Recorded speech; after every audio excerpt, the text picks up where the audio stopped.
आप देख रहे हैं सैन्य सारांश चैनल। हाय हेलो नमस्ते, स्वागत है आपका हमारी एक नई वीडियो में। इस वीडियो में हम बात करेंगे रूस यूक्रेन युद्ध के बारे में, जितनी भी ताजा तरीन खबरें निकल कर आ पाई हैं फ्रंट लाइन से। और आज हम बात कर रहे हैं 5 फरवरी 2026 की। इस वीडियो में हम कुछ ज़रूरी बातें, कुछ इंटरेस्टिंग बातों की चर्चा करने वाले हैं। वीडियो को अंत तक ज़रूर देखिएगा, आपको बहुत सारी खास बातें जानने को, सीखने को मिलेंगी, ऐसा मेरा विश्वास है। और वीडियो पसंद आए तो लाइक कर दीजिएगा, अपने दोस्तों के साथ शेयर कर दीजिएगा, उन तक भी ऐसी जानकारी पहुंचती रहे। और सब्सक्राइब नहीं किए हैं चैनल को तो कर लीजिएगा, इससे हमको हौसला मिलता है ऐसी वीडियोस आप तक पहुंचाते रहने का। ज़पोरिजिया इलाके से एक रिपोर्ट निकल कर आती है। डीआरजी ग्रुप्स रशियन फोर्सेस के आगे बढ़ने की कोशिश कर रहे हैं through a dried up reservoir. अगर मैं आम भाषा में इसको बताऊं तो ये जो इलाका है, मैं लाल रंग की एरो से आपको बताता हूं। इस इलाके में ये जो पानी दिख रहा है, एक्चुअली में ये पानी है नहीं, ये सूखा हुआ इलाका है। ये देखिए, मैं इसकी बात अब कर रहा हूं इस तरीके से। थोड़ा सा मैप को जूम इन करने पे दिखता है, और एक्चुअली में ये जितना थोड़ा बहुत पानी ये दिखता है, ये भी कहीं कहीं थोड़ा बहुत है, लेकिन ज्यादातर इलाका जो है वो सूखा हुआ है।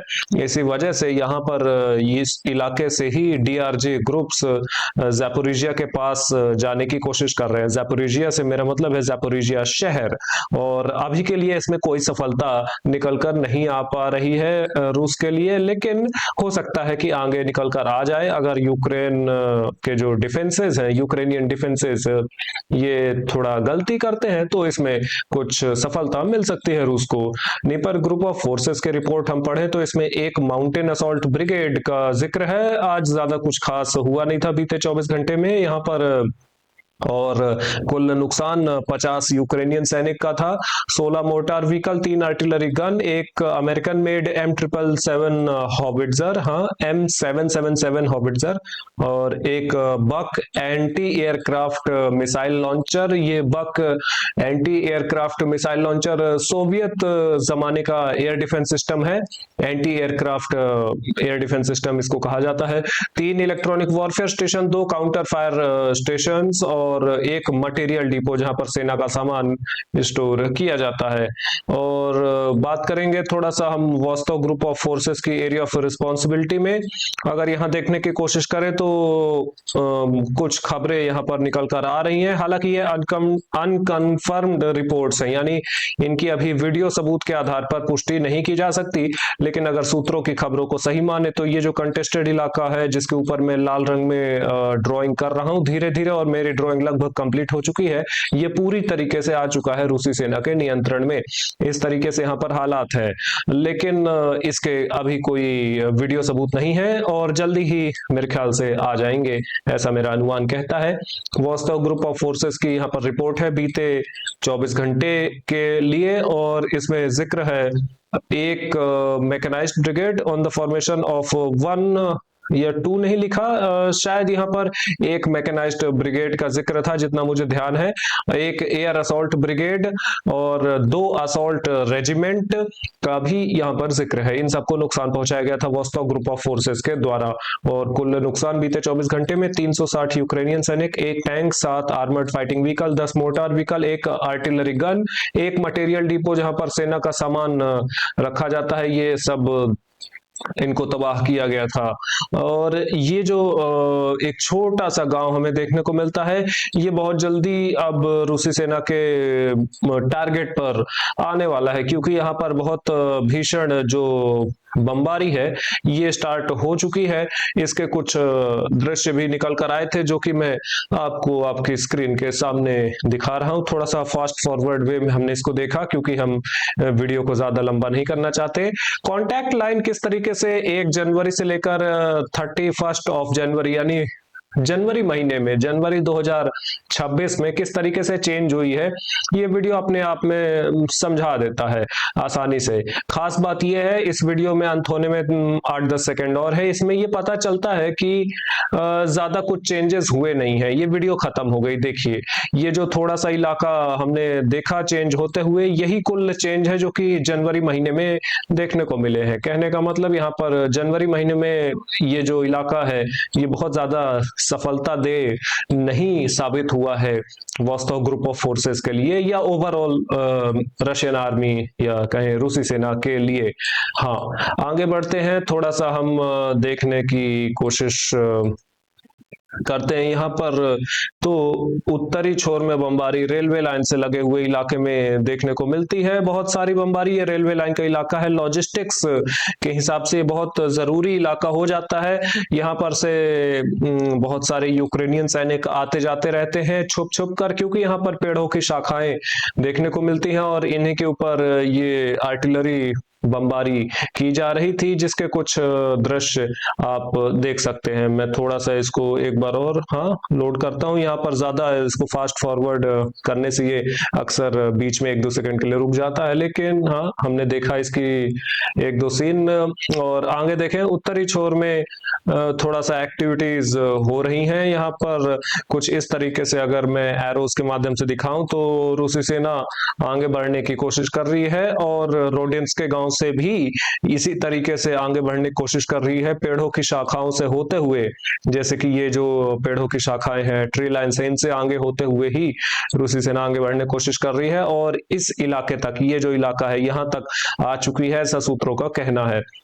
इसके बाद हम आगे बढ़ेंगे और रिपोर्ट मिल चुकी है मुझे सेंटर ग्रुप ऑफ फोर्सेस की। इसमें मेंशन्ड है 3 mechanised brigade, 1 infantry brigade, 1 assault regiment का और साथ ही साथ 1 नेशनल गार्ड ब्रिगेड को भी नुकसान पहुंचाया गया था। कुल नुकसान 310 यूक्रेनियन सैनिक, 1 tank, 5 armoured fighting vehicle, 11 mortar vehicle, 2 artillery gun, जिसमें से कि 1 अमेरिकन मेड M777 था और 1 काउंटर फायर रेडार स्टेशन। ये सब नुकसान देखने को मिलते हैं। सोफीव का गांव, ये देखिए, ये है सोफीव का गांव और इसी गांव के आसपास काफी एक्टिविटीज देखने को मिल रही हैं। यहाँ पर से अब आगे बढ़ने की कोशिश कर रही है रूसी सेना। काफी समय से एक चीज देखें अगर हम, तो काफी समय से ये जो उत्तरी इलाका है ये थोड़ा शांत पड़ चुका है। मे भी शायद यहाँ पर अब ज्यादा प्लान्स है नहीं, रूसी सेना के प्लान्स तो हैं लेकिन अभी दूसरे इलाकों पर ज्यादा फोकस्ड है रूसी सेना। ये मेरे ख्याल से ज्यादातर कॉन्स्टेंटिनोवका के आसपास फोकस्ड है और इसी कारण से ज्यादा हलचल हमें पक्रोव्स्क फ्रंट लाइन में ज्यादा देखने को नहीं मिलती। पक्रोव्स्क फ्रंट लाइन इस समय मेरे ख्याल से सुमी फ्रंट लाइन जितनी ठंडी है, सुमी फ्रंट लाइन जितनी तो नहीं, लेकिन थोड़ा सा उतना ज्यादा एक्टिविटीज इस समय होती नहीं है। निचले इलाके से रूसी सेना कॉन्स्टेंटिनोवका शहर के अंदर लगातार एंट्री करने की कोशिश कर रही है और ये जो इलाका एक ब्लैक रंग के ब्लैक शेड में इसको रंग किया गया है। इस इलाके में बहुत ज्यादा अनयूजुअल एफपीवी ड्रोन स्ट्राइक्स देखने को मिल रही है। अनयूजुअल शब्द मैंने इसलिए उपयोग किया, अनयूजुअल का मतलब है कि जो सामान्य से ज्यादा है, आमतौर पर जो नहीं देखा जाता।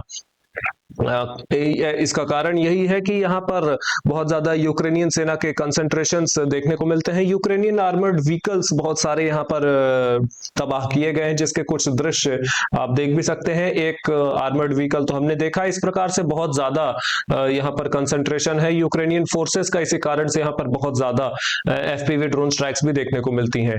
साथ ही साथ अगर हम देखें तो जो लॉजिस्टिक रूट है, ये अभी के लिए जो मेन लॉजिस्टिक रूट है, इस पर पूरी तरीके से एफपीवी ड्रोन कंट्रोल कर चुकी है रूसी सेना और इसी कारण से ये जो इलाका है ये भी लॉजिस्टिक रूट में ही आता है। कॉन्स्टेंटिनोवका शहर का ही भाग हो जाता है लगभग, लेकिन ये जो इलाका है यहाँ पर भी देखें तो ये जो लॉजिस्टिक रूट है, इसी रास्ते से सेना का जो सामान है ये पहुंचाया जाता है और यहाँ पर भी सेम चीज देखने को मिलती है।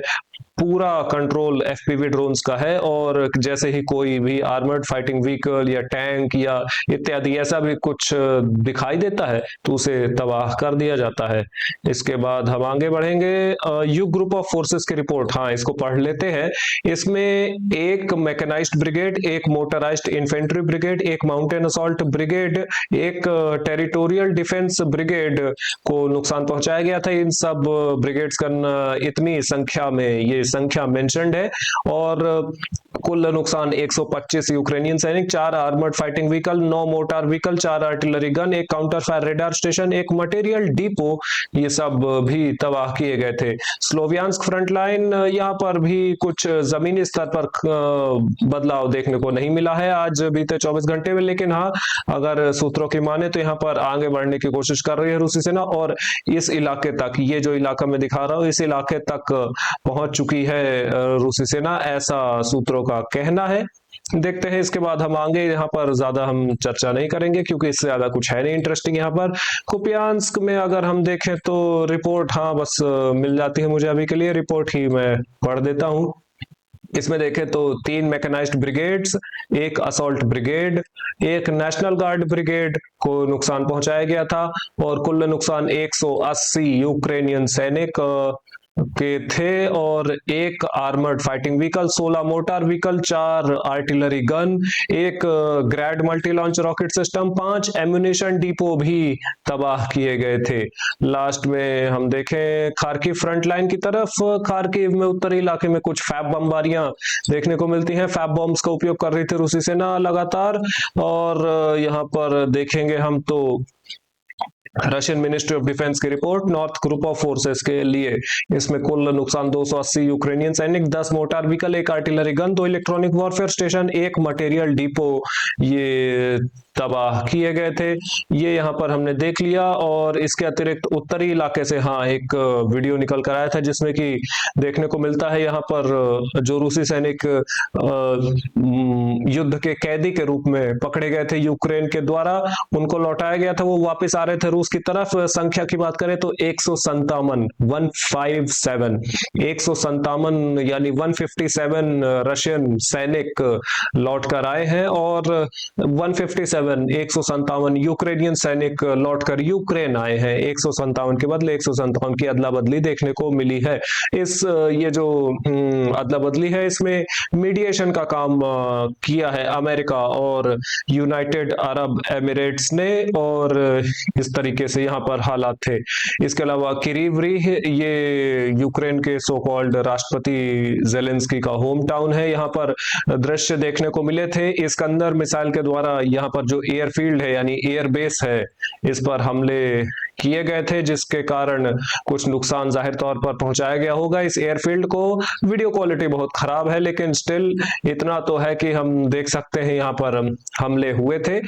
और एयर डिफेंस फोर्सेस की रिपोर्ट, एक रिपोर्ट में 29 ड्रोन मार गिराए गए थे ऐसा लिखा है, एक में 72 का लिखा है, ये जोड़कर हो जाता है 101 और एक रिपोर्ट में 95 लिखा है, 101 और 95 हो जाता है यहाँ पर 194, हाँ 194 यहाँ पर हो जाता है। और ये जो इलाका जो मैं आपको दिखा रहा हूँ रूस और बेलारूस की बॉर्डर के आसपास, यहीं पर से देखा जाता है कि जो लॉन्ग रेंज अटैक ड्रोन्स हैं जो यूक्रेन पर हमले करते हैं वो इसी इलाके से छोड़े जाते हैं। ये इनके स्टोरेज पॉइंट्स और जो बंकर्स इत्यादि हैं ये भी यहाँ पर देखने को मिलते हैं। थोड़ा सा जूम इन करके देखेंगे तो एक एयरफील्ड छोटी सी मौजूद है यहाँ पर, ये देखिए ये एक एयरफील्ड है, सैन्य अड्डा है, एयरबेस, यहीं से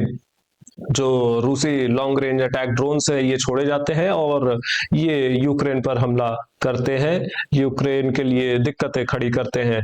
रूस ने बात करें तो पिछले 24 घंटे में 185 मिसाइल्स और ड्रोन उपयोग किए थे जिसमें से कि 183 ड्रोन थे और 2 इस्कंदर M बैलिस्टिक मिसाइल थे। इस वीडियो के लिए इतना ही। लाइक करें, सब्सक्राइब करें, शेयर करना मत भूलिएगा। ऐसे इंफॉर्मेटिव वीडियोस रोजाना देखने के लिए have a good day, bye bye.